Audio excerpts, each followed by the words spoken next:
I know some people prefer longer segments of interview between commentary, but with this one, I needed to make them shorter, partly due to the sheer volume of malarkey she spews out every second, and partly so I can avoid having to repeat everything she says so you know what part of the malarkey I'm referring to. This first segment is to show you a behavioral baseline.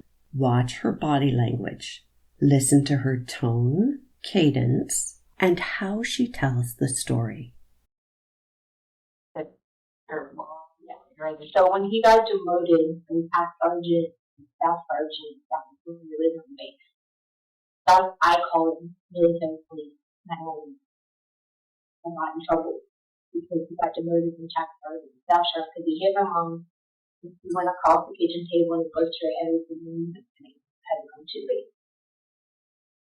And it was always told that that was my fault, that he lost me, he got demoted.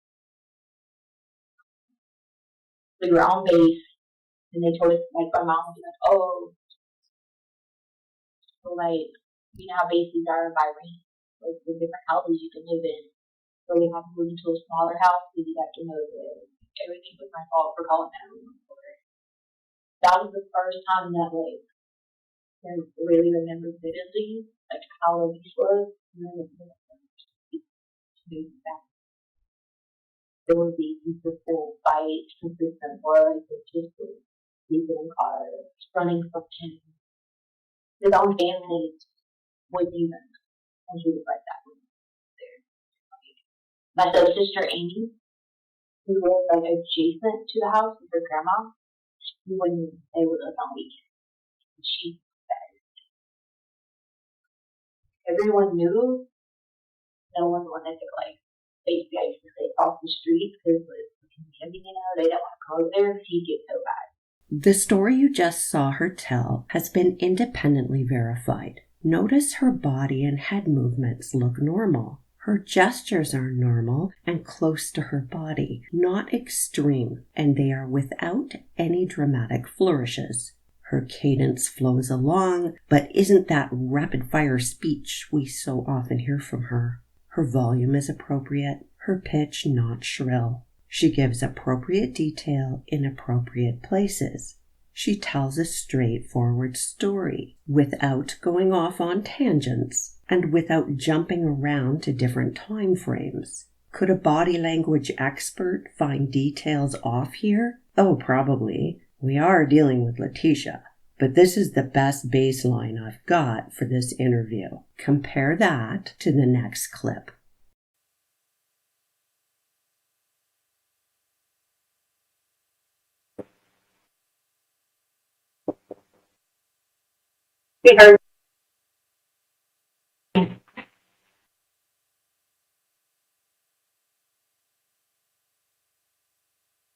All right, so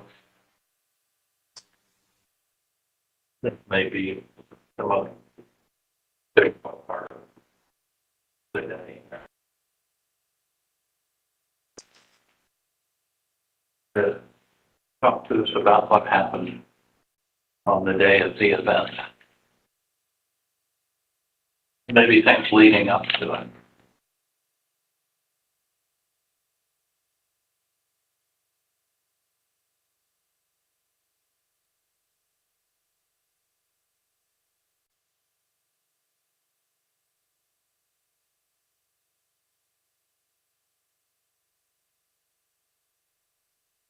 Where do you want me to start out?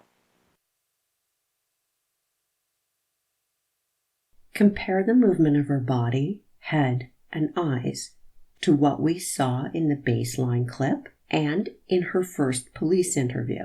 Yes, her arms are constrained here, but that's not enough to explain the differences. If what she is displaying here is due to mental illness, then the mental illness is new and was not present around the time of the offense. Again, refer to that first police interview. You see her rocking, but it's not due to nerves. Her muscles are relaxed. She's relaxed, tilting her head from side to side, acting like a character in a movie. She's confident here. She thinks she can outsmart the people in front of her. When she's asked to talk about what happened on the day of the event, she nods before he finishes the question. She was expecting this question. I can't tell whether I saw a little smirk there or not. I'll let you be the judge. When the interviewer adds, and the events leading up to it, her head tilt suddenly becomes jerky and her whole body goes with her head. There's a confidence a person can have in their mind when they imagine how things will go, but reality is always a bit different. Her inability to do that smooth head tilt in this second betrays a bit of tension. She pauses and eats another bite, looks down, and seemingly away from him. This is not someone who is pausing to consider her answer. She already knew the question. She already has her story. This pause is not about contemplation. It's about power. She is controlling the pace. She is controlling what they will get from her and when. I don't know what she's eating there, so I'm just going to call them little cookies. The way she uses that cookie sends a message. All along, she has withheld what everyone is seeking, the truth. The subject here is the most serious, yet her behavior is to coolly eat a cookie, block him out, then wipe her hands and touch her hands with her fingers, non-verbally sending the message that she's going to take her sweet time, and they're all lower than her. Well, where do you think it begins? Well, I already told you guys before that I was going to leave, right? And I was just waiting to get everything in order. I would get back somewhere else where I could be, mentally okay and not have to deal with like these people that wanted to find out about this car accident. So I had to escape from them.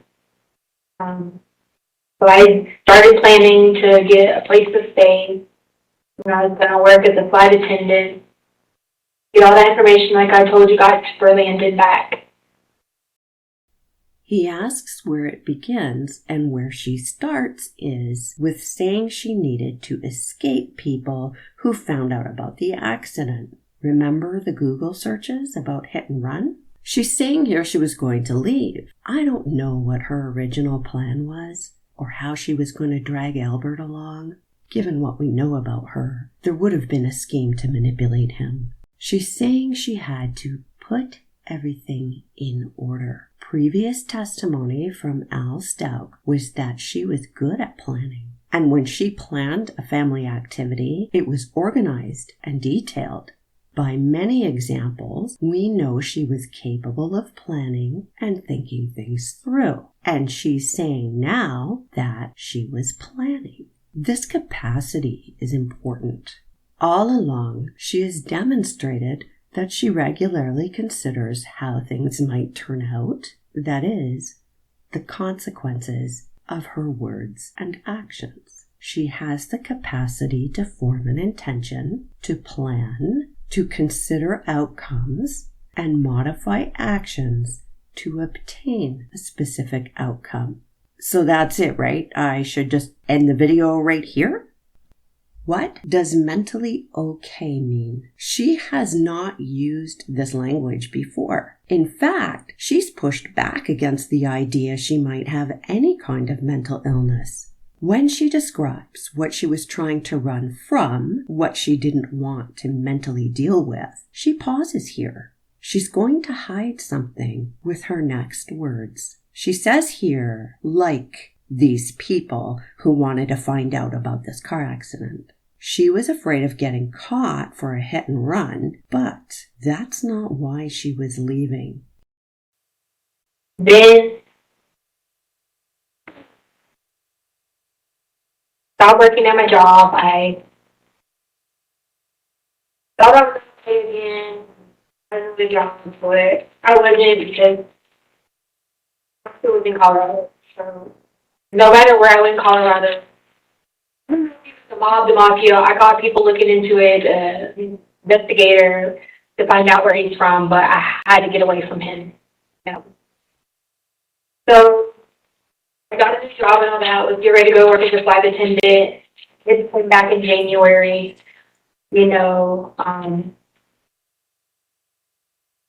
think it was around like the 9th or 10th, I think it was, when I picked them back up from the airport.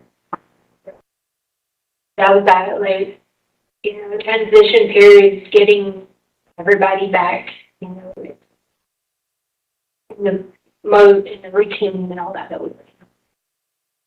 Then we went on the cruise. We went on the cruise on January 16th. With me and Albert, and the kids stayed at home by themselves with Harvey and the babysitter. And it was weird because, well, I get to the port in Fort Lauderdale, but they had lost my bags. So I was like freaking out, thinking that one of these people had took my bags, so I changed my whole route of where I was going. So instead of going on that one cruise, we hopped on another cruise because I didn't know if like they had got my itinerary for where I was going. And the kids were at home, you know what I mean? So I changed my whole itinerary to go to Palm Beach. And I really went to Fort Lauderdale. And I kept telling Albert, I was like, I thought I saw that guy, like, I know they're following us. And he was just like, no one's going to go through that stream over a car. Right. So we ended up going on the cruise. I changed the whole route and everything. And we're hearing that in early January, she is making plans because she's worried about being caught for something she did. She suggests the guy who is after her might be mafia. This is just her drama. In any case, in early January, she is making plans for her future. She has her independence at that point because everyone doesn't come home until January 9th or 10th. Once the kids are there, she won't have such independence. She speaks of a transition period, getting everyone into routines. This is a normal thing. So normal, in fact, that it's interesting she mentions it at all. It makes me think it might have felt more stressful to her than it might to the rest of us. Remember the context here. This transition doesn't take long because Letecia and Al go off on a cruise only days later, January 15th. So far, we know at least 3 things are important to her. 1 is that she had aspirations and plans. 2, the kids coming home was stressful and significant to her. And 3, the cruise was important to her. She describes her paranoia about being caught. She likely really was afraid of being caught for this accident. She mentions her job that she had just started and how she's concerned about what they might think. This shows some investment in keeping that job. If she's planning on leaving and is in the process of becoming a flight attendant and in a hurry to get out of Colorado, why take a new job and why be invested in that job? There are reasonable explanations for that, but this question and questions around why she was planning to leave keep popping up in my mind. we come back from the cruise. Well, the moment I get back from the cruise, Ian approaches me and he says, he was like, your friends came by in that black car looking for you. So I started freaking out because I know it's the same black car. They came to Red Shell Elementary and search and find me. So I told him, I said, look, can you explain what the car looked like? I wanted to see if it has a black car too. So I was like, well, it could be Edgar's car, you know. So he explained the car, and it definitely wasn't Edgar's car because Edgar had the Beamer. I just started getting my paranoia was getting really, really bad. So I wouldn't go to the mailbox. I wouldn't go wherever. I was going to work, and I was putting, like I said, the visors up in my car because I thought that they could see me. I'd go take breaks at work and freaking out because I just started this job at District 20, and I didn't want them to think Like I was just losing my mind or something. So I go to my car and try to figure out what to do. So fast forward, those were 2 or 3 days. It was Lena's birthday, January 22nd. So, we're celebrating her birthday. Well, I rode all the way to get Albert's mom because I was scared to stay at home by myself. I didn't know if they were going to clear our house or not. Prior to that, I got in trouble with the Colorado Sheriff's Office because I made a call to 911 and told them I thought somebody was in the backyard. Well, they send people out, and they find out that there was nobody in the back. They say there was nobody. I don't believe it. They look at my alarm status, and they're like, you could get in trouble for making false reports to the police, right? This was right in that time frame. And so I rode to the airport to get Albert's mom on Lena's birthday, and I basically wouldn't, leave out of people's sight. You know what I mean? People that could be around that I knew could help protect me or whatever. In describing her fear on Lena's birthday, she says she didn't know if those trying to catch her knew where she lived or not. The unknown is difficult for her. She needs control. She references a prior 911 call about someone in the yard. This is the setup to blame police for why, around the time of January 22nd, she didn't call police about her paranoia. Little side note here. I can't count how many times real victims have told me they didn't call the police because of the way the police treated them in the past, or because the police either could not or would not do anything effective to help in the past. This is a completely understandable response. Too often it ends in tragedy, but it's a real thing and understandable. But note here that she's not actually alleging anyone was there, and what she says next is in keeping with her personality. That's when she essentially accuses the police of lying about whether or not there was an intruder or trespasser in her backyard previously. If the police found an intruder or evidence of one, they would be interested in that, even if they couldn't catch the intruder at the time.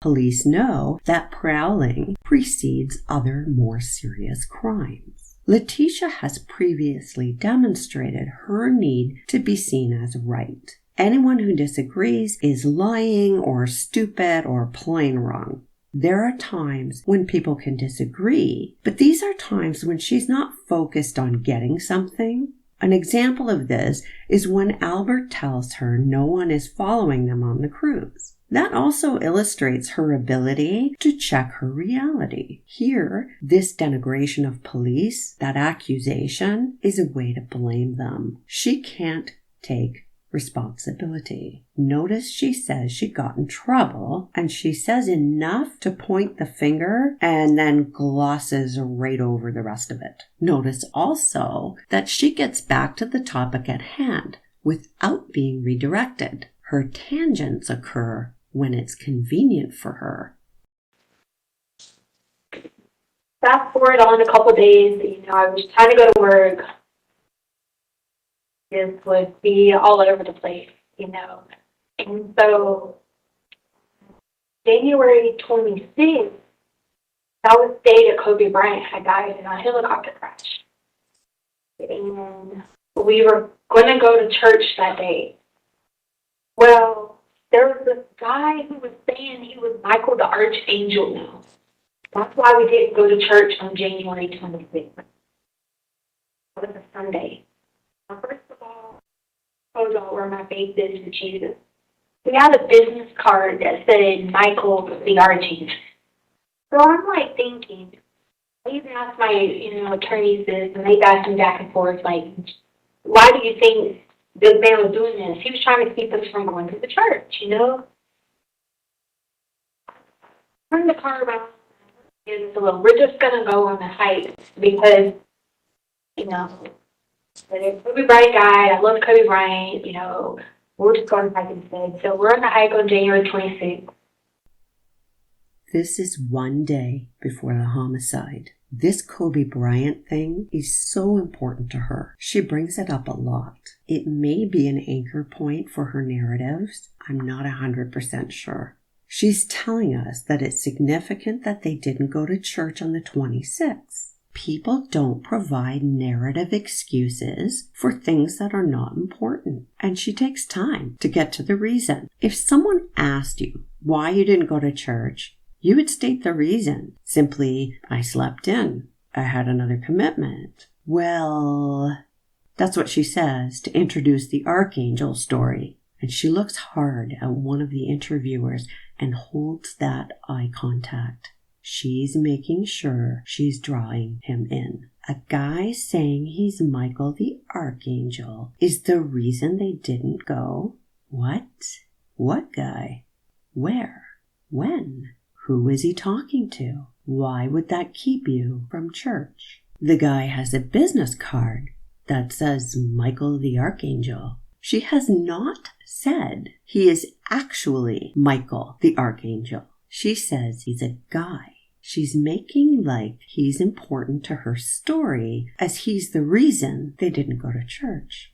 As important as she makes him sound, she doesn't say where she encountered him, whether or not they spoke to each other, what, if anything, was said. Obviously, she had told her lawyer some story about this guy, but we'll never know what that was. In any case, some random dude is trying to prevent them from going to church. How? Why? And why does this woman who needs to control everything let some random guy stop her from going to church? If she thought it was really the angel, well, that would explain it. But there is zero here to indicate she believed that. According to her, it's at this point they decide to go on a hike. We know from court testimony that they never left the house that morning. That does not mean she spoke to an archangel. She never claimed anything other than he was a guy.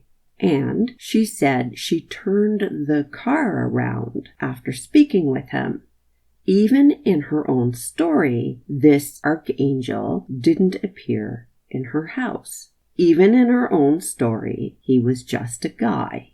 This story is not insanity. It's a lie. This Michael thing is a diversion, a misdirection. And here, mid-story, she says, we're just going to go on a hike because, Kobe Bryant died. I love Kobe Bryant, What?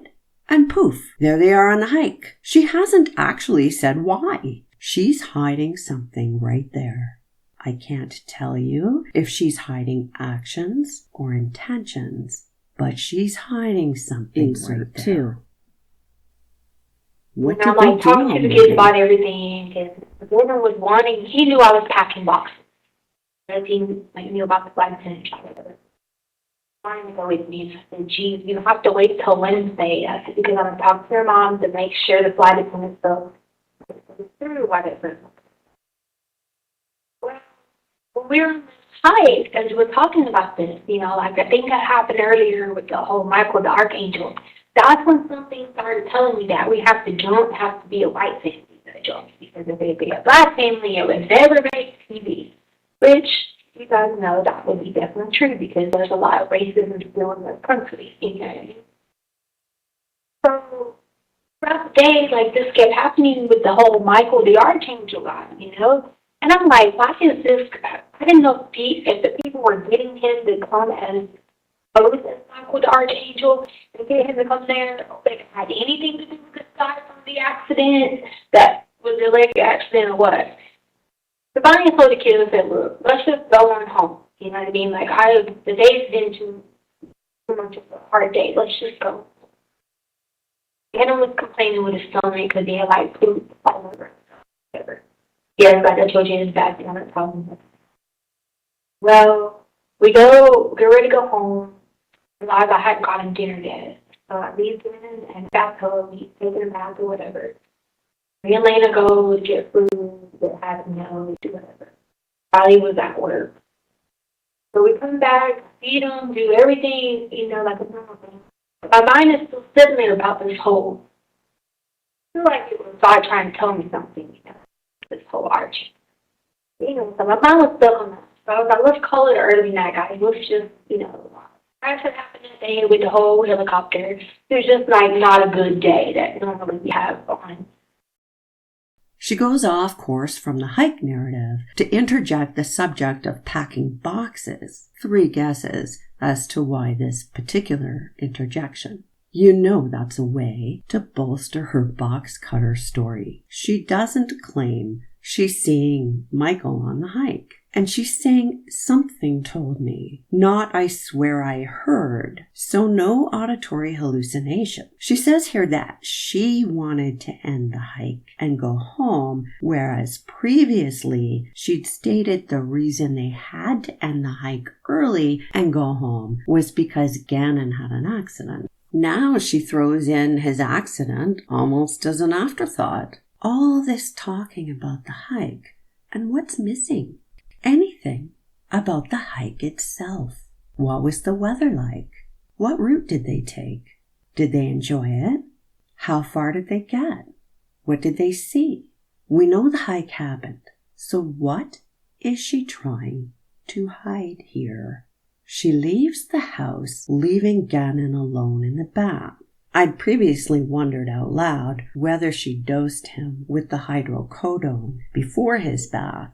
In a previous interview, she'd mentioned Gannon had had 2 baths that night and never explained why. In this interview, she glosses over the bath thing with whatever. She and Lena go get a Happy Meal and we do whatever. What did they do?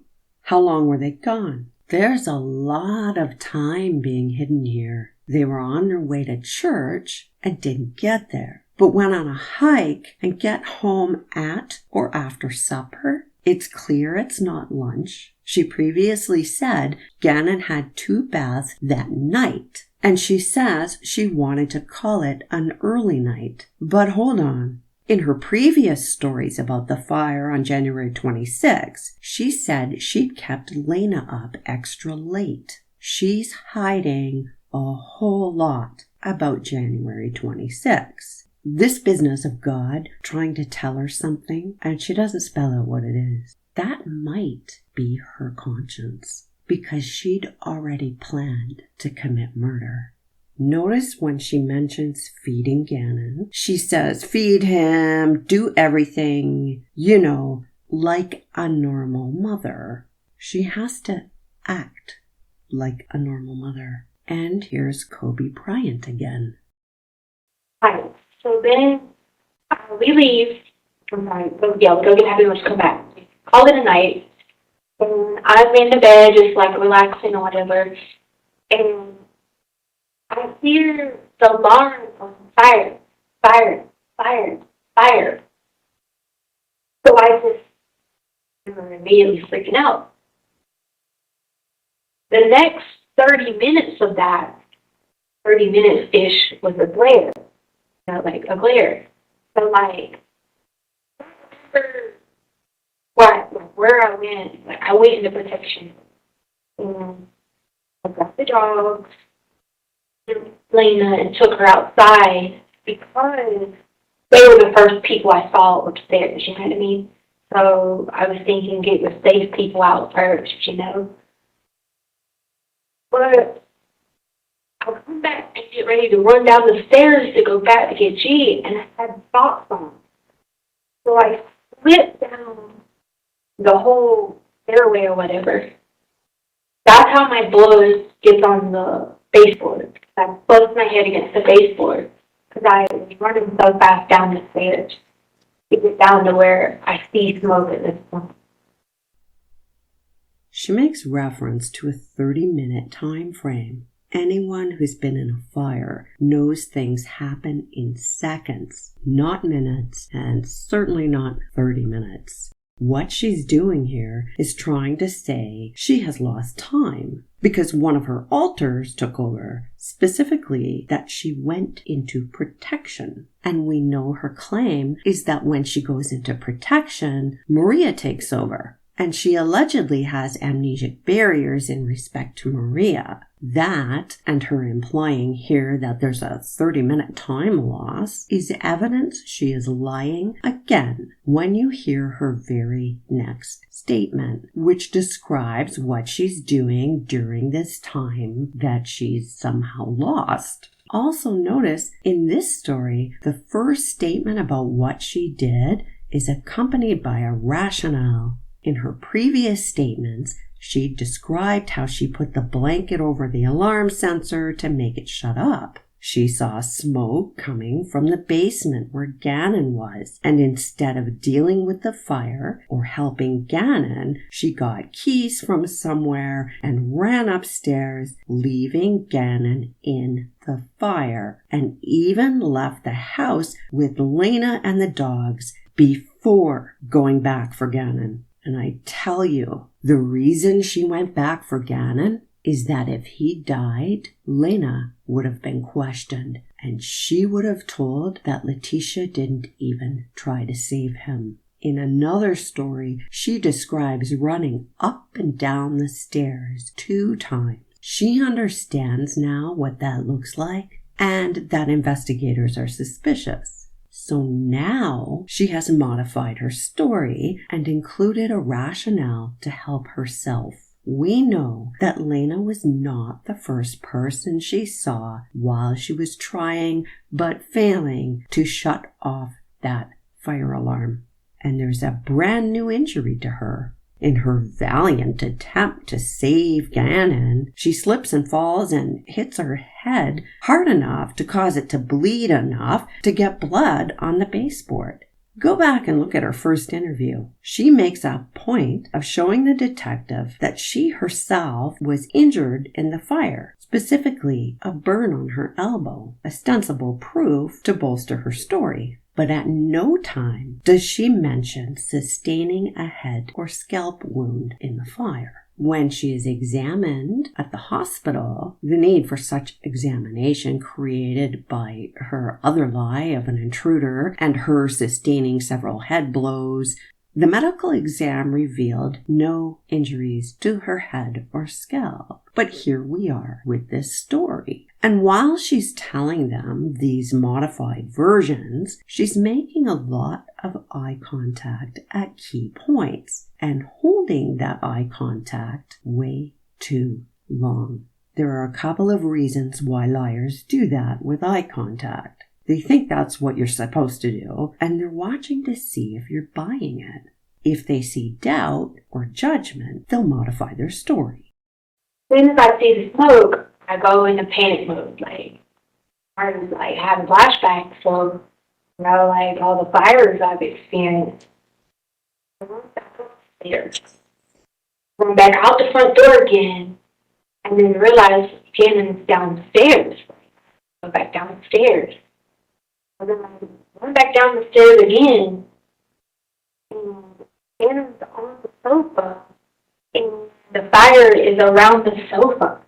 So I reach over to grab him, and when I do, he was wrapped in the covers.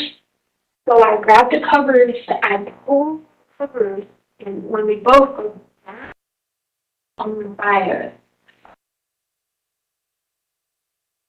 the last part of that was just being down on the fire. I didn't remember anything again until we were in the truck, but all of us were safe in the truck. So, I don't remember running out at that point in time. I know that I did because the alarm doorbell camera showed that we run out the house. But I don't know if I just disassociated there, if it was just so traumatic. I don't know what happened from the time we went down in the fire to going out to the car, except my doorbell, the camera system. So they have camera footage. I go out, we get in the car, and I just pull off. Because again, me, I'm a runner. That was it, to just run away. He's hysterical, Lena's hysterical. I'm trying to figure out what is going on. Is the house burnt down? Do we have a house to live in? You have to remember, for me, a fire is this size, and it speaks to me. So go back to this house because there's fire.